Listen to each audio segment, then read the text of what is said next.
All right, so we are doing our June coffee talk. It's June 2020 for the upside, and we have our guest Cynthia Beiler here, who is going to help us with warming up cold leads and generating cold leads and closing cold leads. And on that note, we've already started going around the circle and describing what we're interested in learning about so that Cynthia can tailor this talk to what everyone wants to learn about. And everyone's answers were so good that I started hitting the record button a little bit earlier than I normally would. And we're gonna move on. I'm gonna unmute Raquel. I have unmuted you, hopefully. And Yep. And just your, again, it's just your 3 to 5 second, one sentence elevator pitch on what you do and what you are interested in learning about today. Sure. So what I do is I'm working on a styling service for professional women. It's like, movie stars or some like public figures have personal stylists, but cater to like more real professional women like us and what our needs are. So my challenge in selling is that some women don't think that what I do is possible. So how can you sell something that it's kind of hard to imagine before you actually know it? That's really interesting. You're selling the magic. Okay, cool. Thank you, Raquel. Appreciate it. All right, Evelyn, I'm unmuting you. You're next. Hi, I'm Evelyn. I am an omni-channel marketing consultant. That is a new phrase, so you guys are the first to hear it. And so I think what I'm trying to learn right now, so just a little bit of background, sorry, I won't take too much time, is I was a marketing consultant just like on my own in the fall. And then I kind of like halfway joined this consultancy of a 14 consultancy that does omni-channel consulting through different business functions. And then now I'm kind of like on it full time, but then again, like looking for stuff outside of it because during COVID, things have shifted in terms of workload. So that's all background to say that my biggest challenge is like I'm being put in a position of like true biz dev, which I've never done, because even though I have been a freelancer or a consultant in the past, I always either had kind of like a permalance situation where I was like a full-time consultant, or like I might have had a few consultants when I was like back in the fall. I had a few consultants, but it was like people I knew that knew people, so I've never actually had to work that hard at it. So my biggest challenge is kind of like really thinking through that funnel process of like identifying your exact target audience for what you do, thinking about ways to reach them, and then going down the funnel through a biz dev lens instead of like marketing, because I've always supported biz dev and sales, but I've never been the person kind of like in the process. So that's my whole spiel. So thanks for having me on, and I'm definitely like listening very intently to everybody. You're not vacuuming your apartment at the same time that you're for once. For once? Okay. Yeah, I'm calmer today. Okay, perfect. Thank you, Evelyn. I'm muting you now. All right, Jennifer, you're next. I just unmuted you. Hi, I'm Jennifer Usum. I am a fractional CFO and owner of an outsourced bookkeeping and controller service company for small and medium-sized businesses. And I am, like most people, I'm averse to cold calling. I think COVID has probably changed my outlook on that a bit. So I'm just really here to learn all of it. Awesome. Thanks, Jennifer. All right, Kristen, you're next. I just unmuted you. Hi, ladies. I'm Kristen Jekalek. I help resilient high performers, analytical high performers, become even more resilient to sustain the career that they love. I've been working with so many professionals who are in their 30s and 40s and are so exhausted and burned out, they're not sure how they're going to maintain their output for the next month, let alone the next 10, 20, or 30 years. So I hope give people those tools to confidently continue their work and their impact. I'm really excited about this because I have some leads that showed up at the beginning of COVID, and they've gone cold. It didn't feel like a time to push. I did try to like socialize to keep those leads warm, but I'm not sure how to reopen that like business conversation. And as a coach, I'm also told never to do cold outreach sometimes. So if there's any input on that, I'd love to hear it. Awesome. That's really good. Thanks, Thanks, Kristen. And just so everyone knows, and I'll tell you at the end, Kristen is actually hosting our next coffee talk, and it has nothing to do with resiliency. It's another skill that she has that is very, very valuable. So hold tight for that. Okay, Kelly, you're next. I unmuted you, or tried to. There you go.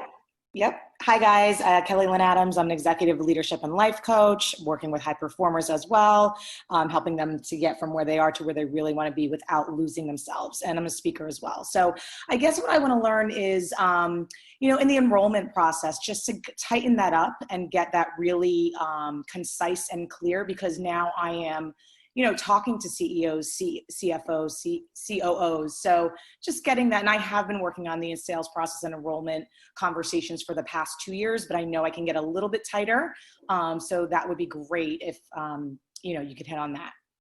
Can I just clarify that for my notes? Enrollment, do you mean bringing on new clients? Is that what you mean? Correct. And even Okay. training programs like getting into corporate. Okay. Yep. So enrollment on all ends, so individual, group, and corporate training programs. Great, thank you. Okay, awesome. Thanks, Kelly. All right, Lori, you are next. Hello, we're doing arts and crafts here. I am Lori Cecil Bonani, and I build and grow companies' reputations to thereby increasing awareness, business results, and credibility. I'm still working on that. And I did business development for 5 years at an ad agency on Madison Avenue. So most of my leads as a consultant do come from referrals and my network, but the ones that I have the most fun with are the cold leads. So I'm curious to see what I am missing and how I can up that game. I think sometimes it's more fun doing the BD than the actual work. So I'm excited to hear, and I'm going to go back on no video. Awesome. Thank you. Okay, so Cindy, you're actually next on my list on my screen because I don't want to go too out of order here. Oh wait, I just accidentally pressed this. Everybody's moving around all of a sudden.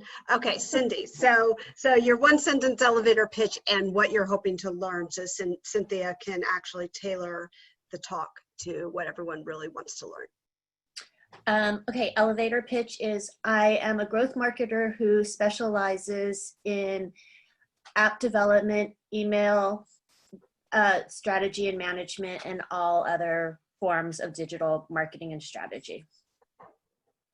And what was the second part? Sorry, oh, it's just like on the call. why are you here? What do you want to know? Like some people, like everyone's sharing if they have something like specifically what they're excited to learn from Cynthia today, because she could talk about a million different things. So by just shouting out like, this is what I'm specifically here for, she'll make sure she talks about that. I think like I'm just really here to like absorb things, but also how to get more call leads and how to get more calls from them and close them, because that is something that's unknown territory to me. Okay, awesome. Thanks, Cindy. Okay, so next on my list is I have Rochelle. So Rochelle, I just unmuted you. And your one sentence intro and what are you hoping to learn today? Hi, thanks for doing this. I am the co-founder of a business called Blue Dot, and we are a sustainable promotional products business. So trying to change the way that companies think about the branded products that they give out in a more ethical and sustainable way. We are just about, we're about to launch, well, we're working on our website right now, and I know, Cynthia, we already chatted, but we're starting to build out our sales funnel. And so going through like all of our LinkedIn profile, like all of our LinkedIns that we have, that we're first connected to, but also second connected to. And I would say a lot of the first connections I would say are like warm-ish, like they're people that we know, but like we haven't spoken to in a while, or we might not even be that good friends with, but they work at companies that we want to get it into. And then after that, it's going to be the cold stuff. So how to, I mean, this is just like, I just want to hear exactly what the description of this call was about, I think, really, because that's about exactly what we're about to try to go do. Awesome. Thank Thanks, you. Rochelle. Thank you. All right, Marcella, I'm unmuting you. Hi. Like grabbing, okay. My elevator pitch, also still working on it, is I support leadership and C-level executives at SMEs and funded startups with go-to-market, digital marketing, and scalability strategies. I implement workflows and process that drive profitability. So that's my quick, and I'm here to just really take in the entire business development process, because it's why I joined the Upside, is so that I could learn to drive my own sales. Anything that I've done has definitely come from my own network, and I want to learn to do it either cold or more from a warm, and I guess not hot lead, if you will. Awesome. Thanks, Marcella. And then I'm just going to unmute Claire. Claire, do you want to hop in? Are you able to? Yes. Hop in? Yeah, there you go. Thank you. So I have a background in engineering, construction, and real estate finance. And with that background, I support real estate property owners, investors, and developers in helping with major intersections between finance and construction. And that takes on many forms. And what I'm excited to learn today is how to reignite leads that may have gone stale, and they may have gone stale more than once with the same lead, people who I may have even had sit-down meetings with, and to understand how to sort of get momentum, not just reach out to them once and then sort of let another 6 months go by, but how to really get momentum if it does seem that they are receptive to working together. Awesome.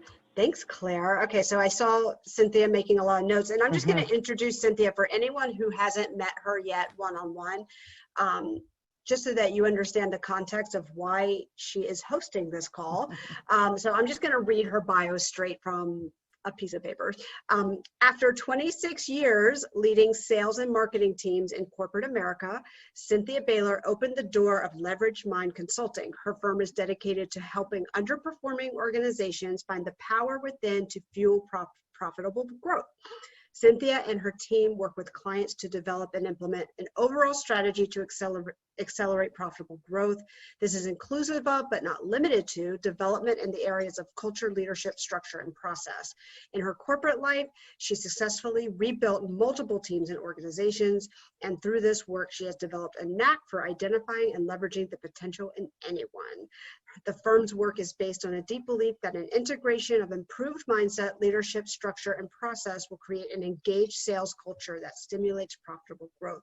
So a lot of her speaking topics that she's done in the past, literally it's like one amazing thing after another. She's spoken about mindset is crucial to successful sales enablement, creating an engaged sales culture, invest in mindset for better ROI, state of mind fuels the bottom line, and so forth and so forth. So basically, Cynthia has a huge career in training and leading sales teams.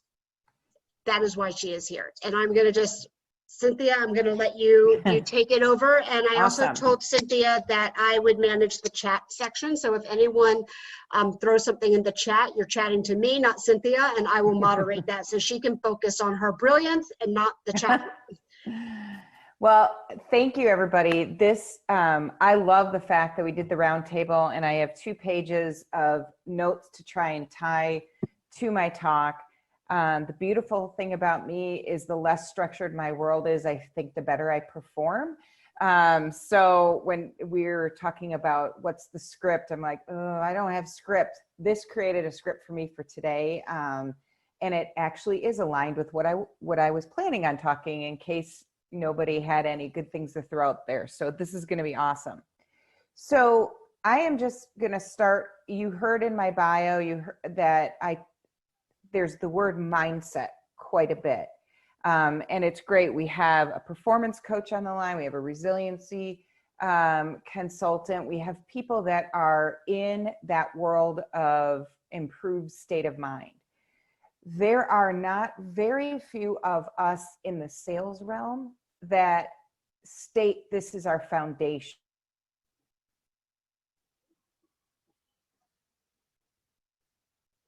Cynthia, you are Is frozen. You got Oh. frozen a little bit. Nope, go Okay. ahead. I heard you and the word foundation. That's all I heard. Okay. So, and I'm on good internet today. I'm on the road, but I thought I'd be good. But to me, that foundational understanding of how the mind impacts behaviors in the sales organization is more important than any tools, any systems, any training that one can get. Because, and people on the call, I would assume would agree, you can't change, you can't learn unless your mind is open enough to take it all in, remove judgment from past experiences or past thinking, and take it for what it is to move forward. So I've studied for 10 years in this world of what the mind does for our behaviors and integrated into my world as a corporate sales leader. Really, those two things come together, but my experience is when they do, there's nothing but good that comes of it. So I'm going to start by just telling you how that philosophy helps in selling. So it'll be a little more tactical. I'm going to share a bit about my story on how I've built my business, because I'm following, well, not always, but usually I follow the advice I give people along the way, but I feel it'll be a little more tangible. And according to the questions you guys had, I think it'll work perfectly. And then I'll dig into directly answering some of the things that you guys asked about today. So my 10 years of thought exploration has created this belief for me that it's an inside out view of life, that circumstances are just that, circumstances. And my experience of those circumstances are directly connected to my thinking around it. So the good news is that I completely control my thinking, which means I completely control my experience of something. So I believe wholeheartedly in the phrase, shit happens, that's all it is. You don't have to react. You don't have to get involved in the emotions that people are giving to certain circumstances. There's this freedom that comes with it. I experience it personally, but I've learned this professionally. And so in a sales world, here's what that means. That means I understand that it's up to me whether or not I walk into a conversation, whether it's cold conversation, a warm conversation. If I walk into that conversation removing my own personal thinking from my mind, the ability for me to get further faster with that prospect is almost an absolute. Because if I came in with my own thinking, my own agenda, here's what I'm going to propose to you, it oftentimes does not align with what the prospect wants to talk about, what they need. And if I continue to leave my personal thinking in my mind, I'm going to set a conversation agenda that is of no value to that prospect. So that's a big piece of what I have worked with teams over the years and executives, whether people are selling widgets or they're selling, six-figure contracts to the C-suite, it's all the same. My job as a salesperson, business development person, is to come to the conversation with confidence of what I'm selling, but not a set agenda, and ask questions related to what's in the mindset of that prospect, what the prospect wants. The value is amazing. It ties into a phrase of mine that I share with a lot of people, and that is listening with nothing on my mind. Removing thinking when you're listening is going to allow you to completely engage with what the person is talking about. It's going to allow you to get curious, go deeper with your questioning. If I listen with things on my mind, I'm taking it a different direction. It's going to be of less value. You will hear this repeated a few times because it takes a few times to kind of put it into play with the selling. Another big thing that happens is when you're listening with nothing on your mind, you are listening with a pure intent of understanding. I went through many, many years of solution selling. That is a very popular training, I guess, type, solution selling. And really what they're doing is they're teaching salespeople to respond to certain words. So you're listening for trigger statements. Well, when I'm listening for a trigger statement, I'm not listening to what they're actually saying. It's a bizarre thing. You can't listen in two different manners. So this is a big leap from most sales training. The beautiful thing is this understanding will work with any type of selling system you have, because at the core, you're understanding your mind and you're bringing yourself to a situation that allows you to learn whatever is in front of you. So I'm not dissing any systems, because systematic selling can be effective. Underneath that has to be this understanding of what I have to do for myself to get my state of mind to a point where I can be effective. And then the most exciting thing about what I have learned over the last 10 years has led to an incredible level of resilience. So I can't wait for, even though I don't know if that's what we're talking about in the next call, my resilience person, but I can't wait to talk to them personally. But if I am selling in a manner where whatever happens in front of me happens, then I'm not getting caught up in those circumstances. I'm not allowing my emotions to get wrapped up into whether the person is saying yes, no, arguing with what I'm saying. It removes all of this emotion, puts me in this very Zen neutral state, and then my energy does not get zapped. And that's, to me, what fuels my resilience. And in sales, where 95% of the time you're going to be rejected, resilience is such a secret sauce to continue to be successful. And that's in any business development efforts. It doesn't matter what you're selling. If you go in understanding that you can't get emotionally wrapped up in the outcome, you're just going to be in a much more open state of mind and stay engaged in the process. Any questions on that? This is a very, quick overview, but I wanted to give an opportunity to kind of share my foundation, where I'm coming from. Okay, Mickey has a question. So Mickey, I'm going to, there, you already unmuted yourself. There you go. Okay, hi. Hi. I know you said that you're going to answer more about the listening without an agenda, but we can jump in. Go ahead. Yeah, when you've initiated the conversation via email or something, and they know you as a marketing consultant, isn't there some supposition in the conversation of but sorry, I'm not phrasing the question correctly, but you kind of understand what I think so. Are you saying, is there some assumption that you should come to the conversation providing them guidance or expertise? Yeah, I mean, just as you're reconnecting with your network and they know you in a certain way, and maybe you weren't listening without an agenda before, how do you kind of shift to that mindset if you were in a typical selling kind of mindset before?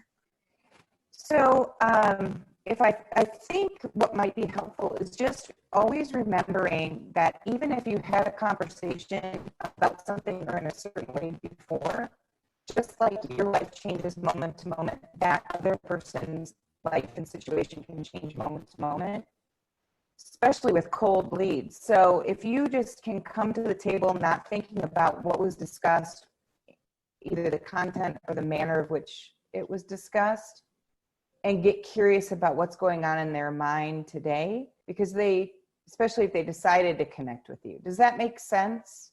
Yeah, it does. Okay. Yeah.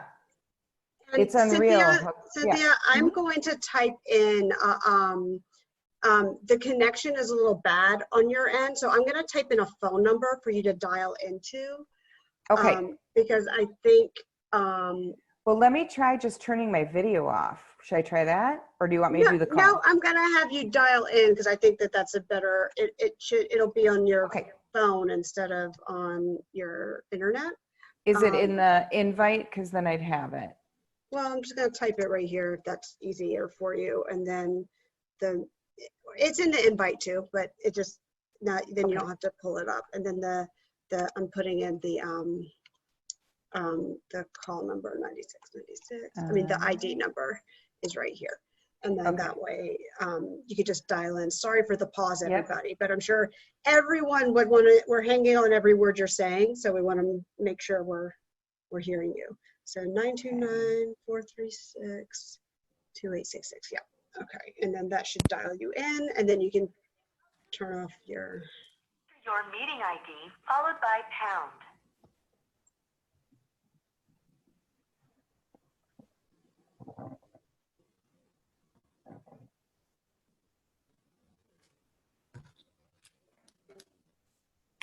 Enter your participant's ID followed by pound. Otherwise, just press pound to continue. You are in the meeting now. There are 16 participants in the meeting. This meeting. Okay, let me unmute you. Okay. Okay, so now you're dialed in. Perfect. Can you hear me better? Yes, we can. Yes. Yes. Okay, good? Great. Okay. Yep. Thanks. Sorry about that. Okay, so I think that was Mickey that had quickly talk about my, selling in for services. So I've sold widgets and I've sold services, and over the last 3 years, I've sold my own services. And that's been the hardest part. Even though in theory, that's all I do is drive revenue and sell, it's really hard when you are the product. So I am with you guys on that. So one of my challenges when I came to the table selling my own services, I understood that I needed to establish my value, much like Jessica shared with us when we talk about the value of our services, how to price it, and things like that.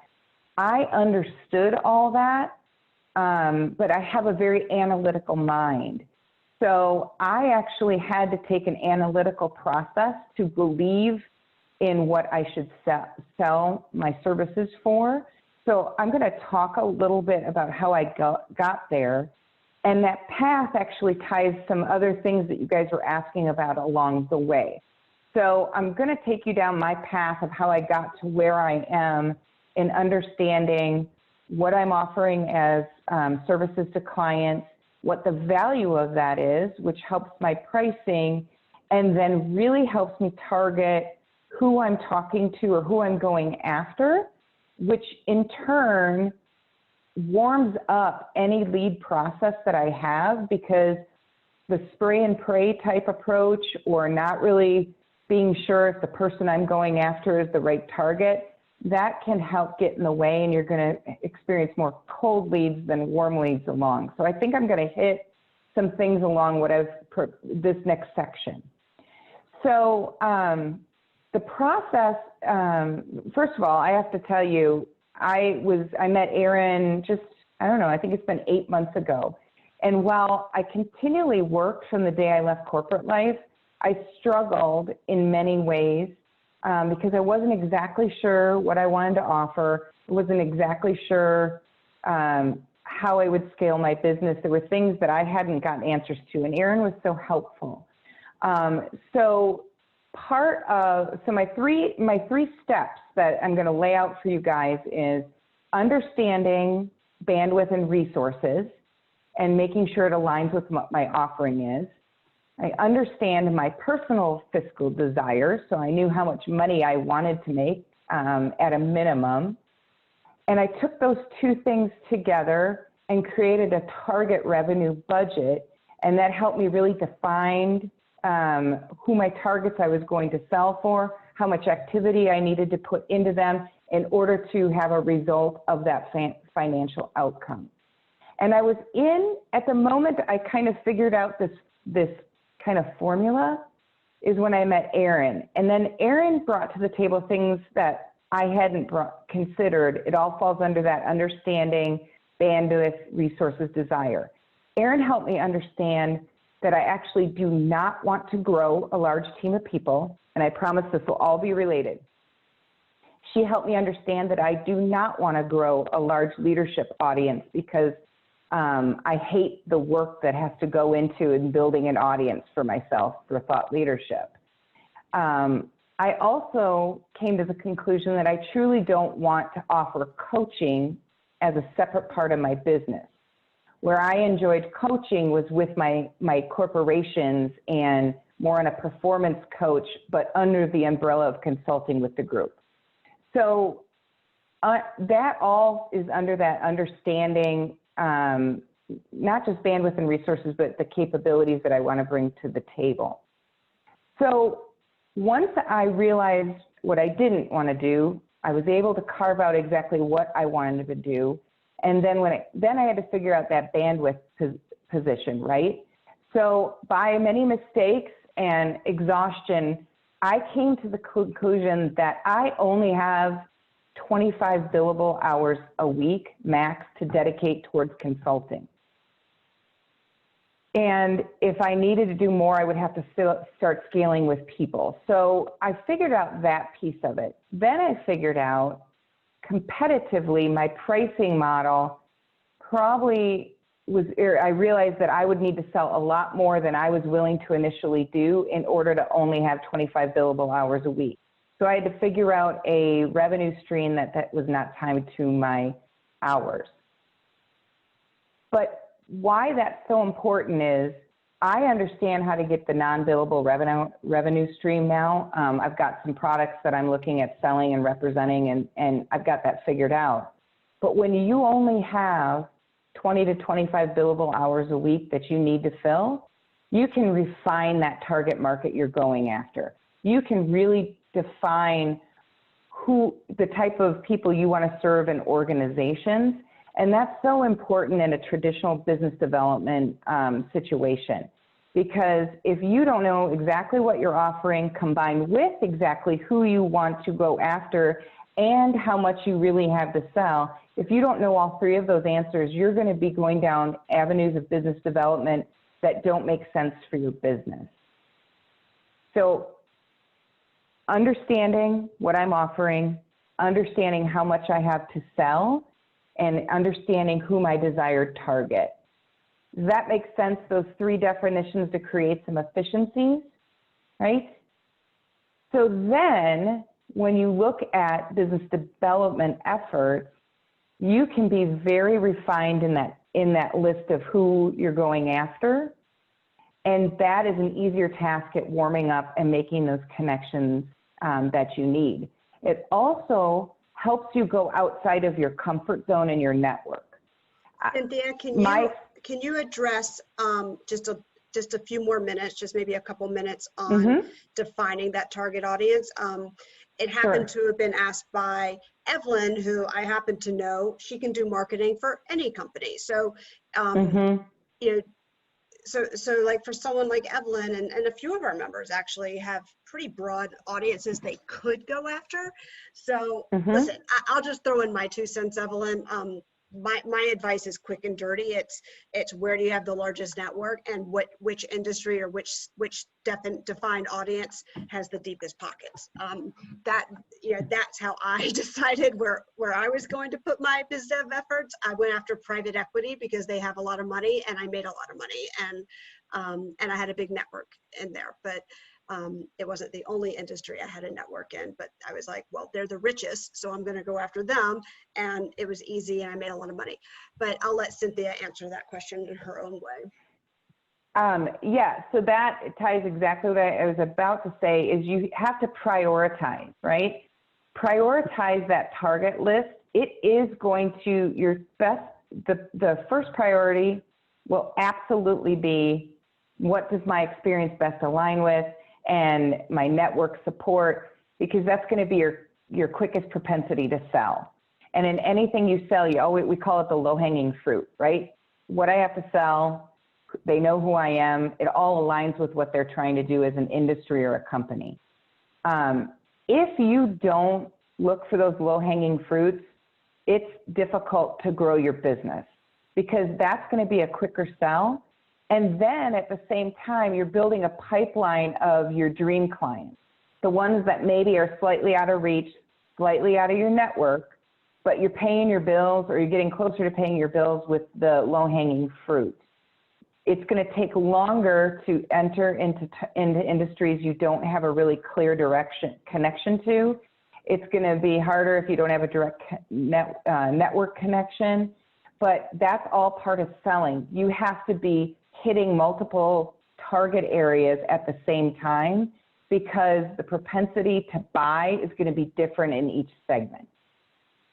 And my best example is I didn't take my own advice and clear my personal thinking around who I wanted to work with when I first went out on my own. And I was dead set to not have a media client. Like I wanted to get rid of all clients from media. And I have 25 to 30 years of media buying and selling experience. Like that was just dumb. And I could have gotten further faster if I would have considered, okay, that's my low-hanging fruit, and I'm going to start working these other target markets. I just didn't follow my own advice and define some of that stuff. Is that helpful with that answer? Does that make sense? Okay. So building out that pipeline, when you have a targeted effort like that, you target your clients, exactly what we just talked about, have an idea of where that propensity to buy. What you're doing is you don't have to do the spray and pray method then, meaning I'm just going to send out a bunch of stuff, see who hits, start following them up. You can intentionally look for those targets out, doing things that you can connect with. You don't have to just send them a cold letter. Cyber stalking is fantastic, especially in the world of COVID, because there's so much free content, free webinars out there. In the first 30 to 45 days of COVID, I did a lot of webinars that were free, but I was very targeted in the type of webinars I went to. I knew I wanted to somehow break into software world, driving revenue in software. I had done a little bit of technology selling, but that was where I wanted to go. So I started listening in on all these webinars and conferences, and I looked for the people that I felt maybe I had a connection in some way. I sent them a note through LinkedIn, loved hearing you speak on this talk, gave them reason why we're connected, and I literally got 30 out of 30 connections. I went and checked my math the other day, and I had 5 conversations come out of that, and now I'm in pretty intense discussions with a software performance company to do some type of work with them. So this targeted approach, in theory, that's cold. The woman that I'm talking about to today had no clue who I was, where I came from, nothing, 45 days ago. But because of the targeted approach through my cyber stalking, it built a connection that allowed us to have a really good agenda-free conversation to start, and then it's turning into business. Any efforts like that just warm up that cold calling process. I have a section that would explain how I determine my pricing, value, and negotiation, but most of your questions were about other things. So I'm gonna not go down that methodology, but if anyone is looking for a way to determine pricing that isn't as confident as Jessica and Erin are, and I know we have to value ourselves, I created a math process that gets me to be confident about the pricing I put out in the market, and it's strong pricing. But for me, I had to have an analytical basis in order to jet my mind around value. So if anyone wants to go down that path, just call me and I'll walk you through some of that stuff. Okay, so there's some things I want to go through the list, and I'm going to go back and forth a little bit. How do you reinvigorate cold leads? That was multiple people wanted to bring this up. So my first question that I would ask is it a good lead? Is it worth resuscitation? So many of us in the sales realm, whether it's full-time or it's just I'm an owner of a company, I have to do this, we have put on our sales ears and we think if they talk to us, there's potential. That's admirable, but it also is not an efficient way to move your business forward. So we talked a lot about really carving out what you want to do, you know, making sure we're going after the right targets. If you have a cold lead, I would go through a process just to ensure that it's still a good lead. If you decide it is still a good lead, you know, and you're trying to get a hold of them in a couple different ways and it's not working, in your mind, you just have to remember, until they told me to go away or they're not interested in a conversation, you have to keep yourself motivated and okay to continue going after the conversation. It's hard to do, and it is so easy to make up a whole bunch of stuff in your mind why they're not calling you back, why they're not responding to their email, but you legitimately have no idea. So until you hear from them or police because you're stalking them, continue in different ways, respectfully, to get them to an answer of yes, no, or let's talk next month. And Cynthia, that's a really good point. I just want to interject with a question, which is how are you personally telling if a cold lead is valuable as you keep going? Like, how are you, like, you're not hearing back from the person. Like, at what point do you say this person's not a valuable lead? If I went back and checked my kind of target matrix or whatever you want to call it, and they still fit in there, I guess I put it into a pile that's more of, okay, so they're not responding, my efforts aren't going, I've got 5 other people that I feel like would be more worth my effort. You can put them in that every 3 months, I'm going to send them something that's about their business, something that I perceive as it would be of value to them, not necessarily asking for the meeting or the call, but just always kind of putting a little bit in front of them, value-added content, maybe send a note and say, hey, I'm working with someone who might be a good lead for you. Can I forward that to you? No one's going to say no about a lead. So I think you just have to reduce the time, but don't let them get lost. So a really good sales person always has a documentation process that helps you figure out when did I touch that person last, and when am I going to touch them again. That's awesome. And Cynthia, what CRM are you using? So my personal CRM is a spreadsheet. But I thought for sure you had something fancy going on. Well, it's super funny because I love fancy software. Like, it's totally exciting. So I'm actually, one of my clients, I'm implementing a CRM tool right now. I've used a lot of industry specific for media, non-media specific. I've always been a fan of Salesforce. I've used it off and on over the years. HubSpot is crazy good. I love that. Those 2 are probably the ones that I have used the most. At the end of the day, they're all good. You just have to determine how you're going to use it before you invest in something. And that's another area I can help people with, because you can have a fancy CRM tool, but if really what you're trying to do is just have a tickler system that reminds you to call someone every 3 weeks, every 4 weeks, there's much easier ways to do it.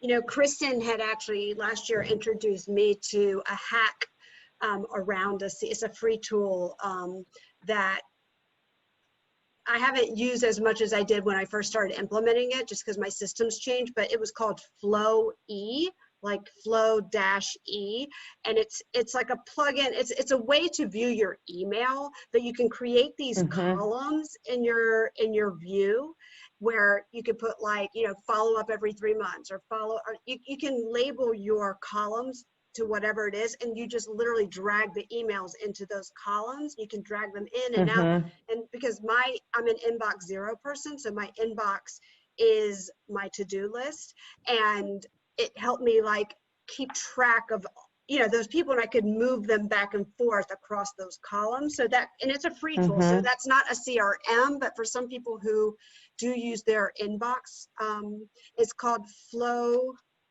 I don't know the URL, but it's Flow E, like this. So I just typed it in. Okay, Mickey just typed it in for everybody, and it's free. Okay. And it's, so anyway, so that Awesome. that was a really cool tool that Kristen had introduced me to. So go ahead, sorry.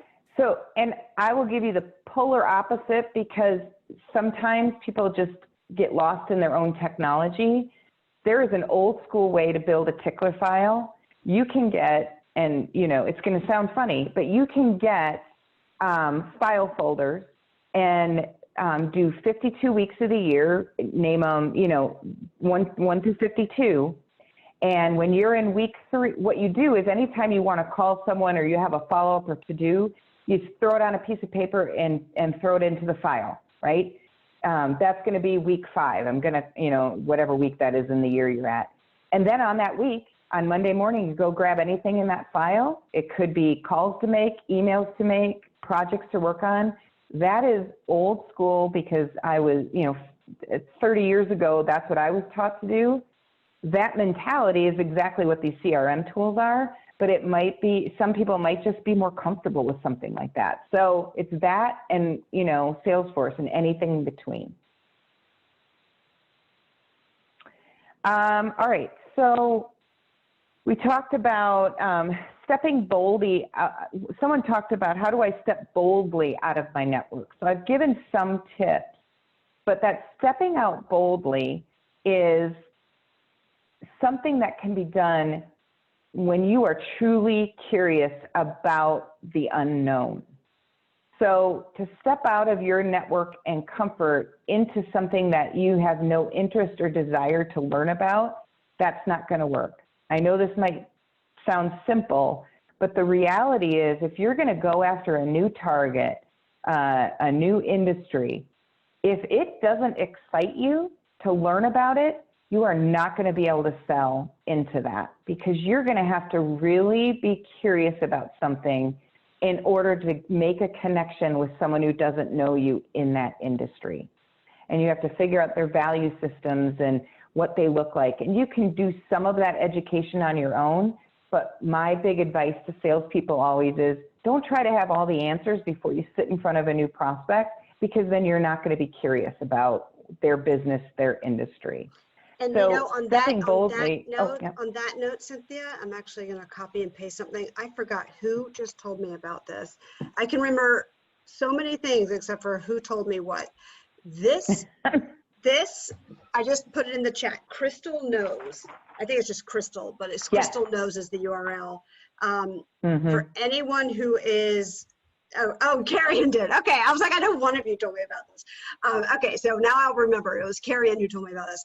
Okay, this is like a creepy, crawly, crazy technology that you can, like, I use it on my desktop now, and it's like some sort of like plugin you can put it on your browser. And when Jennifer says it's incredible, it allows you to, it gives you a personality profile that is so crazy accurate on anyone you're looking at. So like if you go to LinkedIn and you have this thing plugged into your browser, it will literally show you the personality traits in depth of that person based on their profile. And I read my own and I fell out of my chair. I was like, wow. I was like, this is so creepy and so accurate. And I think that that's a great tool with what you're talking about, Cynthia. I mean, it literally goes hand in hand. Like, you got to understand who you're talking to. And this is a very creepy way of doing that. Yeah, and make sure you're using it for your ability to ask more questions around it, right? So some people I know in sales use that, and they use it to come in and show they know everything about the business already. The person you're selling to doesn't want you to know everything about their business before you're working with them. They want you to know about what you're selling, but more importantly, they want you to be curious about their world and how do they approach their industry and what are the challenges today versus yesterday. if you think, you know, that tool is super helpful for me to at least have a launching pad to even know what kind of questions to dig in on. So I do like that tool. I've used it before.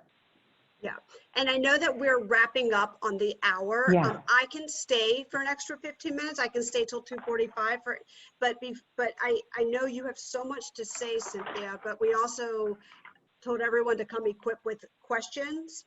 And if it's Yeah. okay with you, can we go ahead and answer some people's questions? Yes. Yep. So if anyone has a question, just either just say me, you know, in the chat, and I'll unmute you, because I'm pretty sure some of you came in with specific questions. And also Cynthia has offered to provide a script for anyone who's like, this is a situation that I've been in, or you know, that I'm about to be in, like, what would you say in this situation? Because she trains salespeople on that all the time. So if anyone has a question, just type me in the chat. Or for Claire, I know you're on your phone, you can just unmute yourself and barge in if you have a question. Otherwise, we'll just continue on for another, okay, Therese. Okay, so I'm gonna unmute you, Therese, so you can ask yourself. So all right. There you go, hey. Hey. Hi. Hi. I was just typing, how would you position a cold outreach via LinkedIn, specifically to fast-growing company? That's specific for me, but I think a lot of people are curious about that. You know, how would you position the outreach? What would you focus on to get that first meeting to start to build a relationship? The way that I always reach out with LinkedIn is I try to see something that's been written from the company, key executives in the company, whether it's the person you're going after or not, you know, whatever you can do to understand through their thought leadership what's going on and what maybe some challenges are. I like to, or see them speak, something like that. So when I reach out to them with LinkedIn, say, I work with companies like yours, and curious if you're looking, you know, if there's a specific thing that you know, or you have a pretty good indication that you could help them with, pose it as a question. You know, I work with companies like yours, and I've helped people solve X problem. Whether it's, if it makes sense for you now or later, I believe it's going to be a valuable conversation. You have to tie something back to what you know, what is known about them. Or if they don't have anything out there, find a similar customer, because I think you work with all different levels of funding. You like a company that's been funded, but they're going to go for more, right? There's a lot of things you can pull from that experience that's going to be relevant to someone in any startup, for any startup company, right? Could be pitch decks, it could be finding the right investors, you know, there's all these different things. So that's what I always include in my reach out. I don't say I want to touch base, I'm very specific. I believe I can help you because of X. And if you can refer to something you've read or seen in them, add that in there too. And then, like, what would that, you said to have like a question to ask them. So give me an example of like, what does a question look like? Like you reached out, you did your thing, and then the call to action or the question at the bottom is what? So specific, I'm just trying to, so I've been working with startup companies, helping them with their first round of finance, but more importantly, helping them prepare for the next level. They often struggle with X. Do you struggle with X? Perhaps it makes sense we, you know, have a conversation, or I'm helping them, I'd love to see if I could help you. Tie it that way. So awesome. Yeah. Okay, thanks. And Lindsay's going to chime in too. So go ahead. Yeah, no, I thought of how I would apply it is, you know, I work with consulting companies like yours, and I'm curious if you're looking to move more into product development or productizing your consulting services so you can scale that, because that's an area where I've done a few projects and I can help. Would that be a good application of your suggestion? I do think so, because you're demonstrating you understand that world, and you're not making assumptions that they need you. You're being curious. Even in your writing, be curious. Don't offer the answer. Cool. Thank you. Does anyone else have a question for Cynthia? Because she is here to answer any question. I can tell you while we wait for anyone to type in, to raise their hand or type in a question, I can tell you that for me, what I've really gained from this call is, number one, to really understand the psyche and the problems of who you're targeting, and to come in with that listening mindset and removing the agenda. I mean, if there's that's the most important thing I've taken away, and I can't wait to start trying that out, because I've never done that before, I guess, because I'm always like, well, I want them to join the upside, so blah, blah, blah. But like, I'm going to try that approach of just like having no agenda and just asking questions and just listening and being curious and seeing where those questions lead to. And I think that was really, really smart. On that note, I have a little practice session that you guys could do with family or friends. In a partner, have a partner, and one person has to talk for 1 minute straight, and they have to interject questions. They have to just continue to talk. They have to tell you a story, tell you about their business, and you cannot speak. You cannot speak. And pay attention to the number of times you want to speak and then you remember you can't. The number of times your mind wanders to, what are you going to make for dinner? What are you going to read tonight? What movie are you looking for? Gosh, I wish I had a glass of wine. Be very aware of what your mind is doing during that time, and it will speak loudly to how powerful silence can be and how important it is to clear your head before you get into a conversation. Very cool. Does anyone else have any questions specifically for Cynthia, or any scenarios that you want to have her help you on or answer? Okay. So Teresa asked a really good question. Are you willing to show us a screenshot of how you organize your CRM, even though we know it's in a spreadsheet? A lot of us are creating systems, So I don't have it. I'm on the road. And so I've got a whole bunch of client stuff up on my desktop right now as I've got this running. But what I can do is send something out, do a couple screenshots of how I organize that process. And I'm just learning LinkedIn. LinkedIn has been, like some of the elements of LinkedIn I haven't used. It was very easy for me to see how many people I had sent out connection requests and how many said yes to me and at what conversations. So I'll see if I can get a couple shots of that. Yeah, I have to say, like, even with me, I get like the most random requests all the time. And if someone doesn't write a note and I can't understand how or why we're connecting, I just delete it. So, so I do think, adding that note, adding something helps with the LinkedIn. And I've also taught people to try your best to reach out outside of LinkedIn. Try your best to reach out by email. I find that people get a lot more traction on email than they do through InMail, because believe it or not, not yet, not everyone is really checking their LinkedIn all the time. Believe it or not. This is Claire. I have a question. Okay, go ahead. Okay. Okay. So my question is, what do you think the critical thinking, or what is the hurdle that you would describe someone needs to get over to turn a lead that's sort of been warm-ish, lukewarm, goes cold, comes back a little bit, but you really think that you could work together? Like, how would you? I thought it was very helpful for you to talk about listening intently and without an agenda. So do you have something that's a corollary for kind of moving someone out of the starting gate and initiating an engagement with them? Yes. So along that same lines, if oftentimes we'll have conversations with people and we think it's going somewhere where it's not, sooner than later, in a very respectful manner, just ask the question. do you believe these conversations are going to lead us to working together? Because if we don't ask that direct question earlier in the process, we're both going to spin our wheels and waste time.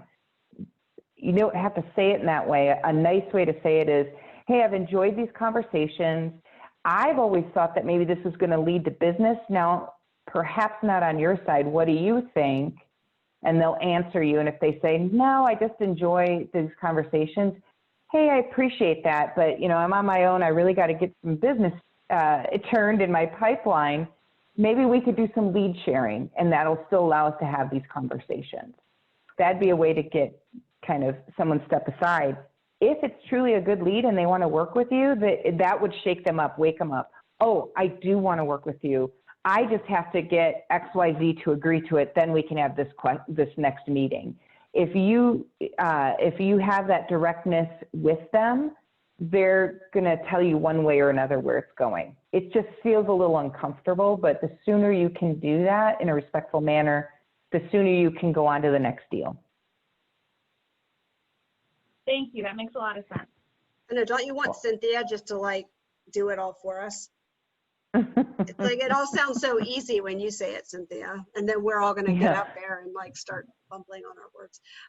So I just want you to look at the chat because Lori and I both posted. I posted rocketreach.co. It's pretty decent at generating or finding people's emails, and then Lori posted Snove.io.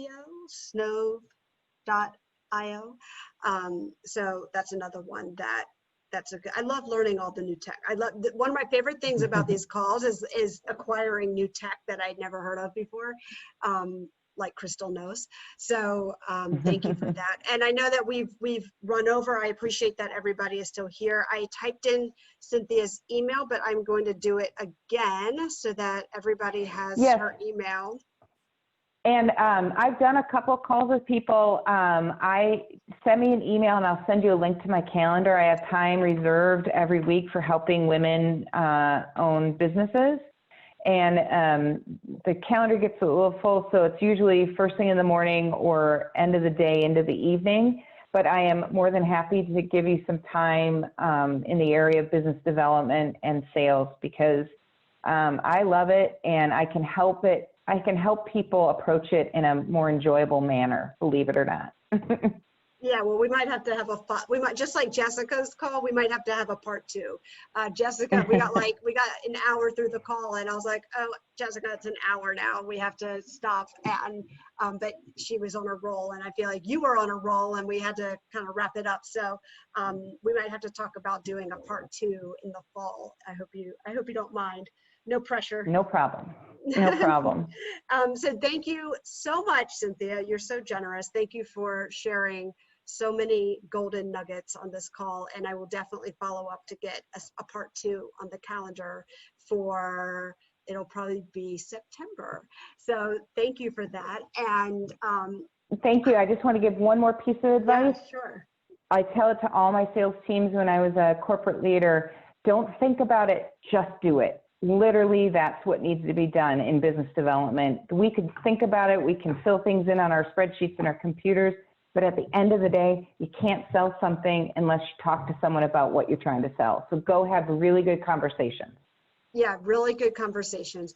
Good conversations lead to, the more, it is a little bit of like throwing a wide net because you're bound to catch something eventually. And I can tell you just for me, my business development trick, and it's not a trick, it's just that it completely changed the game for me, was having Miranda, having a VA come in and do all my scheduling for me. And I know a lot of you automate your scheduling. For me, that just didn't work. It just wasn't personal enough. And it still was something I had to manage on the back end.